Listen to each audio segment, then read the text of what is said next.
அனைத்து ஊடக நண்பர்களுக்கும் பத்திரிகை நண்பர்களுக்கும் காலை வணக்கம். இன்றைய தினம் மத்திய அமைச்சர் மதிப்புக்கும் மரியாதைக்கும் உரிய பியூஷ் கோயல் அவர்கள் எங்கள் இல்லத்திற்கு வந்து வருகின்றது எங்களுக்கெல்லாம் மிக்க மகிழ்ச்சி தெரிகிறது.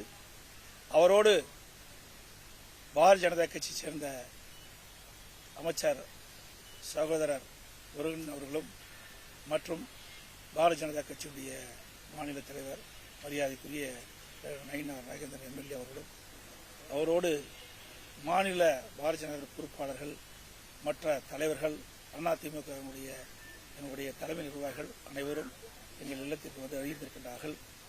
எங்கள் இல்லத்தில் நாளை நடைபெறுகின்ற மாபெரும் பொதுக்கூட்டத்தில் எப்படியெல்லாம் அந்த பொதுக்கூட்டத்தில் மக்கள் கலந்து கொள்கிறார்கள், அதுக்கு எப்படியெல்லாம் ஏற்பாடு செய்ய வேண்டும் என்று கலந்து ஆலோசிக்கப்பட்டிருக்கின்றன.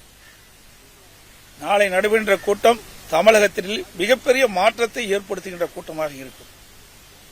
சுமார் 5 லட்சம் பேர் அந்த பொதுக்கூட்டத்திலே கலந்து கொள்கிறார் என்பதை மகிழ்ச்சியுடன் இந்த நேரத்தில் தெரிவித்துக் கொள்கின்றேன். இந்த தொடக்கம் எங்களுடைய கூட்டணியுடைய வெற்றிக்கு அச்சாணியாக அமையும். இன்றைக்கு தமிழகத்தில் சட்ட ஒழுங்கு அடியோடு சீர்கெட்டு விட்டது. இன்றைக்கு சிறுமிகளுக்கு பொதுமக்களுக்கு பெண்களுக்கும் பாதுகாப்பு இல்லாத ஒரு சூழ்நிலை. இந்த அரசாங்கம் எல்லா துறைகளிலும் தோல்வியை கண்டுவிட்டது. எல்லா துறைகளிலும் ஊழல் நிறைந்து இருக்கின்றன. சுமார் 4 லட்சம் கோடி பல துறைகளில் ஊழல் நடைபெற்றிருக்கின்றது. மேதக ஆளுநரிடத்தில் நாங்கள் அதை வழங்கியிருக்கின்றோம் அந்த அறிக்கையை. அது மட்டுமல்ல, எங்களுடைய கூட்டணி வலிமையான கூட்டணி. மாண்புமிகு பாரத பிரதமர் அவர்கள்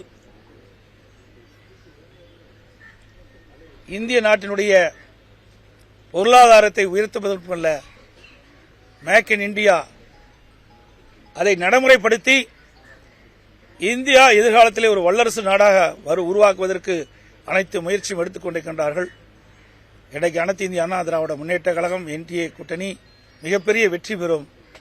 மத்தியிலே பாரத பிரதமர் மோடி அவர்கள் தலைமையிலே ஆட்சி, தமிழகத்திலே அதிமுக ஆட்சி நிலவும்.